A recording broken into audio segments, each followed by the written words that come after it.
The unexpected talent. Adam Carter wiped sweat from his brow as he examined the alien power core. The strange blue light pulsed erratically, throwing shadows across his face. 6 years working at Orbital Repair Station Delta 9, and he'd never seen anything like this before. Their engineers gave up, his boss Olivia Marsh said, standing behind him. The Viridians say it's beyond repair. They're preparing to abandon ship. Adam frowned, studying the intricate patterns of energy flowing through the crystalline structure. Something about it seemed familiar, despite being completely alien technology. "Give me an hour," he said. Olivia raised an eyebrow, but nodded. 1 hour. Then we evacuate them and tow the vessel to a safe distance. The Viridian ship had arrived 12 hours ago, limping into Earth's repair sector, with its unusual flower-shaped hull dimmed and listing badly. The alien crew, tall, slender beings with silvery skin, had been surprised when humans offered assistance. Their own repair specialists had already declared the power core beyond salvation. Adam pulled out his diagnostic tools and began taking readings. The core's energy signature didn't match anything in Earth's database, but the fluctuation pattern reminded him of something he'd seen in an old combustion engine back home in Detroit. "It's not the core itself," he muttered to himself. "It's the regulator." He carefully removed the outer casing, ignoring the protests of the Viridian engineer who had stayed to observe. "You cannot disassemble that," the alien said, voice translating through Adam's earpiece. "The harmonic resonance will destabilize." Adam smiled politely but kept working. "On Earth, we have a saying. Sometimes you need to break something a little more to fix it properly." The alien fell silent, mandibles clicking nervously. 3 decks above, Olivia watched through the security feed. This wasn't normal protocol, letting a civilian engineer experiment on unknown alien technology. But Adam had a gift she'd seen before, an intuition for mechanical systems that defied explanation. Adam found what he was looking for, a tiny crystal oscillator hidden beneath layers of alien circuitry. It was cracked, almost imperceptible, but enough to disrupt the entire system. "Do you have replacement parts?" he asked the Viridian. "No, this technology is crafted in our home system only." Adam nodded, thinking quickly. He reached into his toolkit and pulled out a small device he'd been working on during his off hours, a frequency modulator he'd designed himself. "This won't be a permanent fix," he explained, "but it should stabilize your core long enough to get you home." The Viridian watched with growing alarm as Adam bypassed several systems and integrated his human technology with their own. Every engineering principle the alien knew suggested this would cause a catastrophic failure. Instead, the pulsing blue light steadied. The vibration that had run through the entire ship quieted. Power readings began to climb toward normal levels. "How?" the Viridian asked simply. Adam shrugged. "Your system is based on harmonic resonance, but it needs flexibility to account for quantum fluctuations. My device adds that flexibility." Word spread quickly. By the time the Viridian ship departed 2 days later, 3 more alien vessels had diverted course to Delta 9. One was a Krell merchant ship with engine trouble. Another was a Pax scientific vessel with malfunctioning sensor arrays. In her office, Olivia reviewed the sudden influx of repair requests coming in from across the sector. "They're specifically asking for humans to work on their ships," her assistant said, looking bewildered. "How is that possible? Most of these species have technology centuries ahead of ours." Olivia smiled, watching through her viewport as Adam guided a team to prepare for the next arrival. "Having the most advanced technology doesn't always mean you're the best at fixing things," she said. "Humans have been making do with limited resources and adapting to problems since we discovered fire." She accepted the next request that came through. "Tell them we'll be ready." Kate Phillips stared at the bizarre schematic hovering above her workstation. The holographic display showed engine components with shapes and connections that seemed to defy basic physics. 3 weeks had passed since Adam's successful repair of the Viridian vessel, and Delta 9 had become unexpectedly busy. "This makes no sense," she muttered. "How am I supposed to fix something I can't even understand?"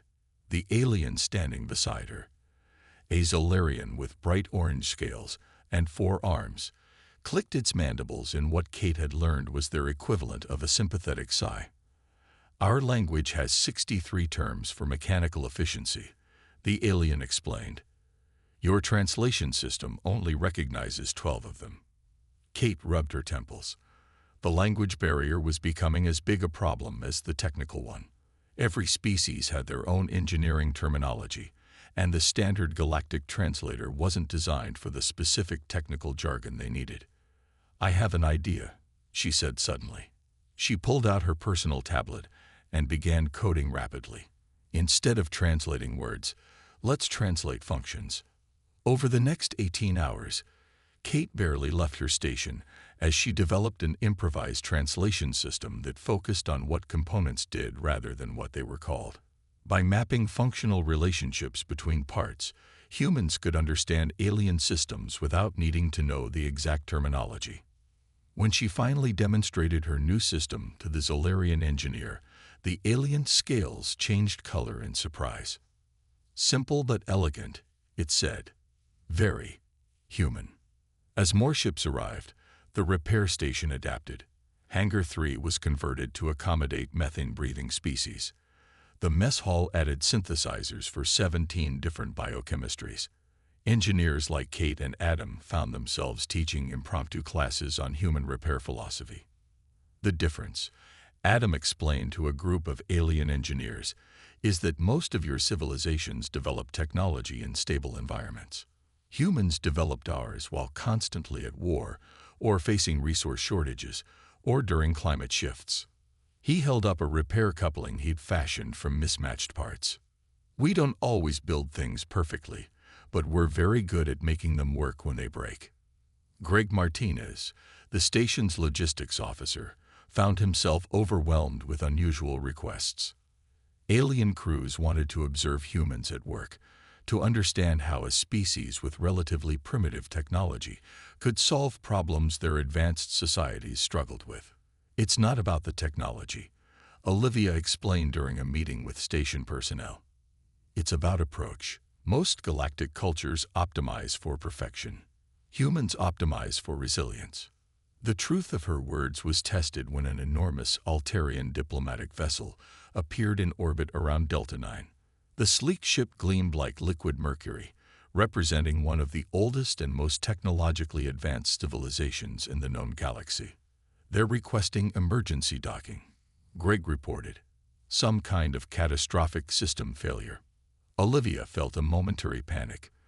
The Altarians were notoriously private about their technology. If Delta 9 failed to help them, humanity's growing reputation could collapse overnight. "Prepare docking bay 1, she ordered, "and get every qualified engineer ready." When the Altarian ambassador stepped aboard, a tall, ethereal being whose translucent skin seemed to glow from within, the tension was palpable. "We have heard," the ambassador said in perfect English, "that humans possess unique repair abilities.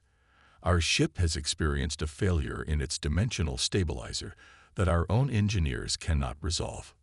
Adam and Kate exchanged glances. Neither had even heard of a dimensional stabilizer before. "We'll need to understand the basics of how it works," Adam said carefully. The ambassador gestured elegantly. "Of course. But I must warn you, the technology operates on principles your science has not yet discovered." Olivia stepped forward. "With respect, Ambassador, that's exactly why you're here. We're not constrained by knowing what's supposed to be impossible." The ambassador's expression was unreadable, but it nodded. "Show us what humans can do." Greg Martinez assembled his team in the rarely used conference room adjacent to docking bay 1. The schematics of the Altarian vessel projected on the wall looked more like abstract art than engineering diagrams. "I won't sugarcoat this," Greg said, looking at the diverse group of engineers. "We're dealing with technology that operates on principles we don't fully understand." Adam studied the holographic display, his brow furrowed. The dimensional stabilizer seems to regulate the ship's position across multiple realities simultaneously. Kate nodded. From what I gather, it's why their ships can travel so quickly. They exist partially outside our normal spacetime. The Altarian technical liaison, a being named Israel whose form seemed to shimmer between solid and transparent, stood quietly in the corner, observing. Our protocols require 17 specific qualifications to even approach this system, Israel finally said. None of you possess them. Greg smiled. That's exactly why we might succeed where your specialists failed. We're going to try something different. He divided the team into 3 groups.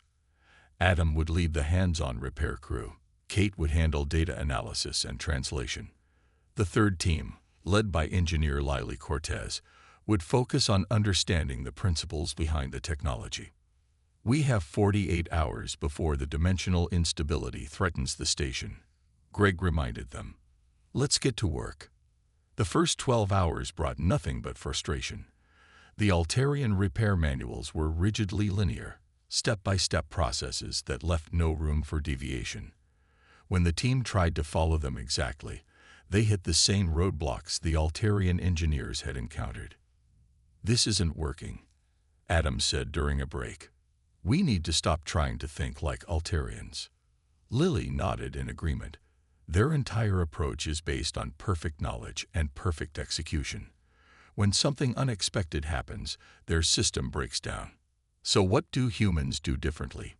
Greg asked. We improvise, Kate said simply. We try things. We make mistakes and learn from them. Adam turned to Israel, who had been silently observing their discussion. We need permission to try our own approach. It won't follow your protocols. The Altarian seemed troubled. Deviating from protocols risks catastrophic failure. Continuing with protocols guarantees failure, Adam countered. You've already tried that. After a tense silence, Israel nodded. Proceed. What followed was unlike anything the Altarian had ever witnessed. The humans worked in a seemingly chaotic fashion. Trying approaches, abandoning them when they didn't work, building on small successes. They created simulations to test theories without endangering the actual system. They even deliberately caused minor failures to understand how the system responded. This is madness, Esrael commented, watching Adam rebuild a component in a way completely contrary to Altarian design philosophy. This is how humans solved problems for thousands of years, Greg explained. Our ancestors didn't have perfect knowledge or unlimited resources. They had to make do with what they had. 20 hours in, Lily's team had a breakthrough. The stabilizer isn't failing because of damage, she announced. It's failing because it can't adapt to natural quantum fluctuations in this region of space. Kate's eyes widened. That's it. Their system is too perfect. It doesn't handle environmental variation well. Adam jumped up. We don't need to fix it. We need to make it more flexible. Using principles borrowed from Earth's old mechanical gyroscopes combined with insights from quantum computing, the team designed a buffer system that would allow the Altarian technology to adapt to changes rather than trying to maintain perfect stability against them. When they finally implemented the solution, the ship's systems recovered almost immediately. The dimensional stabilizer began functioning at 98% efficiency, higher than even Altarian standard specifications. Israel stood in silent amazement. Our engineers designed for a universe of order and consistency, the Altarian finally said. You designed for a universe of chaos and change. Greg smiled. That's humanity's greatest strength. We've been adapting to chaos our entire existence. By the time the Altarian vessel departed, word of Delta IX's impossible achievement had already reached 12 star systems. The age of human repair expertise had truly begun. 6 months after the Altarian incident, Samantha Wu stood before a group of alien engineers from 7 different species. The observation deck of Delta IX had been converted into a makeshift classroom, with workstations arranged in a semicircle. Through the viewport behind her, Earth gleamed blue and white. Human repair philosophy isn't about having the right answer. Samantha explained, holding up a damaged circuit board. It's about finding a workable solution with whatever you have available. A Krell engineer raised a tentacle, but imprecise repairs lead to inefficiency and future failures. Samantha smiled. Sometimes, but a ship limping home on a makeshift repair is better than a perfect ship that never moves again. The Human Repair Initiative had expanded rapidly since its official formation. Earth's government, seeing the diplomatic and economic potential, had established similar programs at 5 other stations. Delta 9, however, remained the flagship operation. Olivia reviewed the latest statistics on her tablet. Repair requests had increased 400% in the past quarter alone. The station was now operating at full capacity, with engineers working in shifts around the clock. "Admiral Collins is on the line," her assistant informed her. Olivia activated her screen to see the stern face of the Earth Defense Force commander. "Commander Marsh, I'm concerned about security implications," the admiral began without preamble. "Your station is giving unprecedented access to Earth technology and methods to potentially hostile species. With respect, Admiral, we're fixing their ships, not sharing weapons designs," Olivia replied. "And the diplomatic goodwill we're generating is worth more than any defense system." The admiral looked unconvinced. "Not everyone agrees. The Galactic Federation of Independent Systems has formally protested what they call human technological encroachment. They claim we're disrupting established economic protocols." This was news to Olivia. "They're upset because we're good at fixing things. They're upset because you're changing the balance of power." Repair services were a major economic leverage point for several advanced civilizations. Now ships are bypassing their stations to reach yours. After the call ended, Olivia sought out Adam, who was supervising a complex repair on a Phasian freighter. "Politics," he groaned when she explained the situation. "Can't they see we're helping everyone?" "Not everyone wants help," Olivia said. "Some prefer dependence." Across the station, Samantha had become something of a celebrity. Her technique for adapting incompatible technologies had saved countless ships, and aliens frequently requested her by name. Several news outlets had run features on the miracle worker of Delta 9, and she'd even been invited to speak at a prestigious engineering symposium on the Centaur colony. "I don't understand all the attention," she complained to Kate over lunch. "I'm just doing my job." Kate laughed. "A job that supposedly advanced civilizations couldn't do themselves. Don't underestimate how revolutionary our approach seems to them." The training program continued to expand. Both humans and aliens applied in increasing numbers, eager to learn the hybrid repair techniques being developed. Some traditionalist alien engineers refused to participate, viewing human methods as dangerously unorthodox. "They say we're reckless," Greg told Olivia during a staff meeting. "That we're contaminating pure engineering traditions with our primitive approaches." Adam shook his head. "That's exactly the thinking that limits them. They're so focused on purity that they've forgotten the purpose of engineering is to solve problems." Despite the growing tension, most alien visitors remained fascinated rather than threatened. A Meridian philosopher who visited the station wrote that humans represented a unique cognitive perspective, valuing function over form, adaptation over perfection, and possibility over purity. Not everyone appreciated this perspective. As Samantha finished her training session, a Torvalan engineer approached her. "Your methods are dangerous," he said coldly. "You encourage shortcuts that will lead to disaster." The galaxy functioned perfectly well before humans started interfering. Samantha remained calm. "Change is difficult, but I believe there's room for both approaches." The Torvalan leaned closer. "Some changes should be resisted. Remember that." As he walked away, Samantha felt a chill. The success of Delta 9 had created enemies, and she sensed they wouldn't remain passive for long. Nathan Rivera frowned at the data scrolling across his security terminal.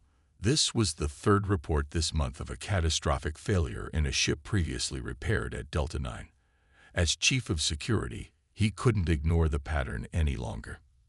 "Computer, Cross-reference all failure incidents with repair records, he ordered. The results only deepened his concern. All 3 ships had been serviced by different engineers, using different techniques, on different systems. The only common factor was that they had all docked at Base 7 during their stay. Nathan immediately contacted Olivia. "Commander, I think we have a sabotage situation." Olivia's expression darkened as Nathan explained his findings. "If someone is deliberately causing failures in ships we've repaired, our reputation would be destroyed," Nathan finished, "and we'd be responsible for any casualties." They agreed to keep the investigation quiet. If word spread that Delta 9 repairs were failing, panic could spread throughout the sector. Worse, if the saboteur realized they were being investigated, they might accelerate their plans.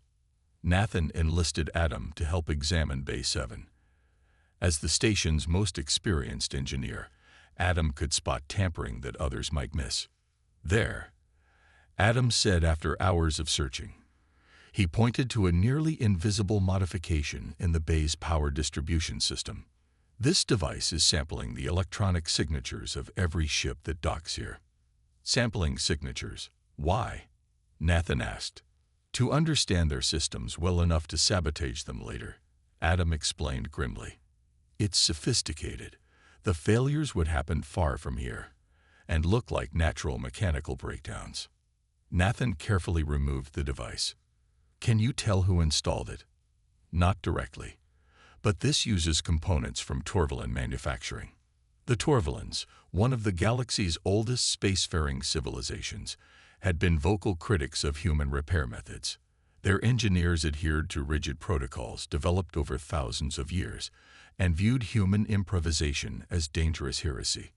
Nathan began investigating Torvalin visitors to the station.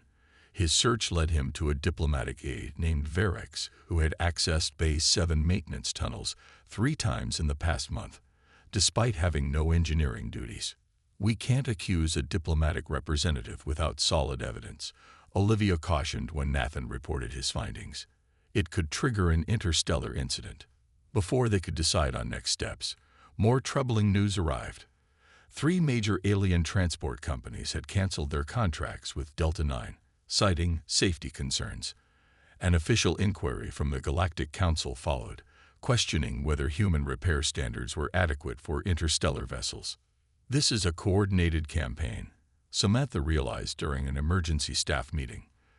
"They're not just sabotaging ships, they're sabotaging our reputation." The evidence mounted. Kate discovered mysterious data packets being transmitted from the station's communication array, containing detailed information about repair techniques. Greg found subtle alterations to training materials that would cause catastrophic failures if followed. Nathan finally caught a break when surveillance footage showed Verex meeting with representatives from multiple species in an unused storage compartment. The audio was garbled, but one phrase came through clearly. "The human repair initiative must be discredited before it spreads further." "We need to move carefully," Olivia told her team. "Whoever is behind this has political connections. If we make accusations without ironclad proof, they'll use it against us." Adam pounded the table in frustration. "While we wait for proof, more ships could fail. People could die." "There's another way," Samantha suggested quietly. "We can modify our repair protocols to be sabotage-resistant without letting anyone know we're onto them." "A trap," Nathan nodded in understanding. They worked through the night, implementing subtle changes that would trigger alerts if anyone attempted to access or modify repair systems. Now they just needed someone to take the bait. The waiting game had begun. Meanwhile, political pressure continued to mount as rumors spread about dangerous human repair methods, threatening the safety of interstellar travel. Delta 9's future, and perhaps humanity's place in galactic engineering, hung in the balance. The alarm sounded at 300 station time, jolting Olivia from a rare moment of sleep. The emergency channel lit up her quarters with urgent red light. "Commander," Greg's voice came through, strained with concern. "You need to see this." When Olivia reached the command center, the main view screen showed a staggering sight. Hundreds of ships, of all sizes and designs, filled the space around Delta 9. More were arriving by the minute, their engines glowing as they decelerated into station orbit. "What's happening?" she demanded. Greg pointed to the nearest cluster of vessels. "Refugees. The Andromeda Nebula colony suffered a catastrophic stellar event. Multiple habitable worlds evacuated simultaneously." "How many ships?" "Over 800 so far. More coming." Greg's voice dropped. "Most have damage from radiation or debris impacts. They're all requesting emergency repairs." Olivia felt the weight of the situation settle on her shoulders. Delta 9 wasn't equipped to handle even a fraction of this traffic. But turning away desperate refugees wasn't an option. "Alert all personnel. Convert cargo bays to repair facilities. Contact Earth for emergency supplies and additional engineers." She paused. "And double security protocols. This crisis creates the perfect cover for our saboteurs." Within hours, the station transformed. Every available space became a triage center for damaged vessels. Engineers worked in shifts, prioritizing life support systems and structural integrity. Even alien visitors volunteered their expertise, working alongside humans in an unprecedented collaboration. Adam hadn't slept in 30 hours. His hands moved automatically as he repaired a coolant system on a ship carrying 300 Phasian children. The work was delicate. One mistake could release toxic gas throughout the vessel. "You should rest," Kate said, appearing at his side with a protein drink. Adam shook his head. "No time. This family's breathing recycled air that's becoming more toxic by the hour." As they worked, neither noticed the shadowy figure accessing a maintenance panel 2 sections away. In the security hub, Nathan monitored the station's systems with growing alarm. The sabotage alerts were triggering across multiple sectors, but with so many people moving throughout the station, identifying the perpetrators was nearly impossible. "They're using the crisis as cover," he told Samantha, who had joined his security team. "And they're escalating. These aren't subtle failures they're planning.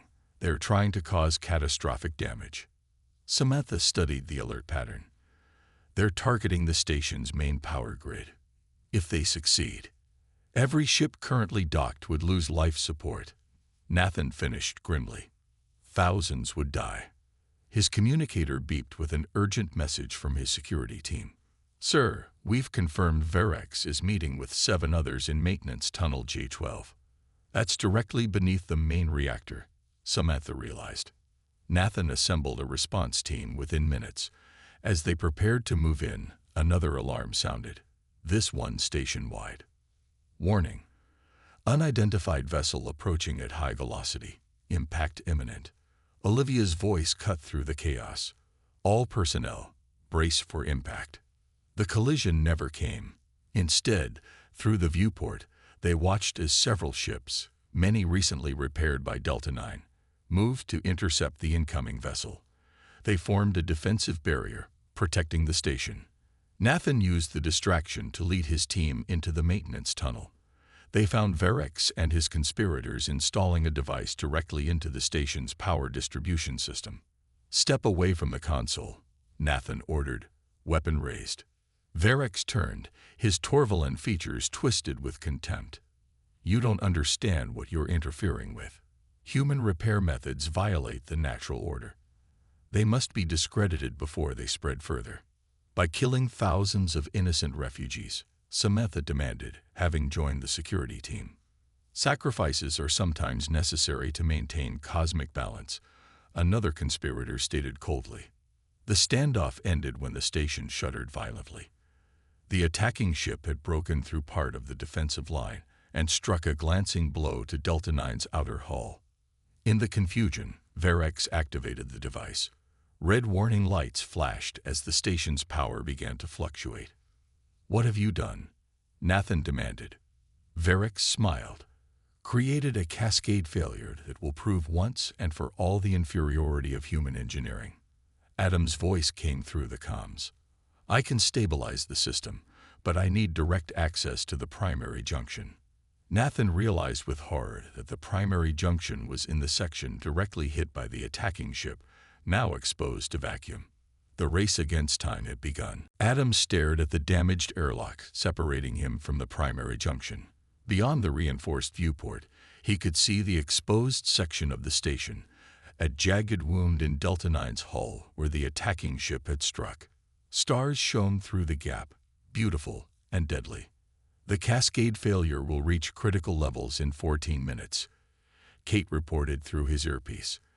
After that, station-wide systems collapse is inevitable. Adam tapped his comm. Olivia, I need to get out there.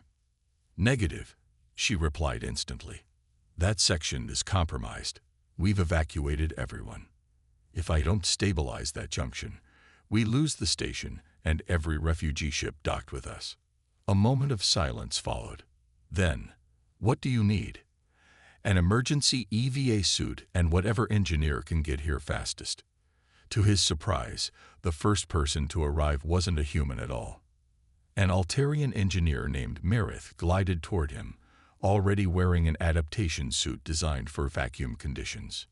My physiology is better suited for radiation exposure, Merith explained. I will accompany you. They worked quickly to prepare, while in the security section, Nathan and his team secured the saboteurs. Verex remained defiant.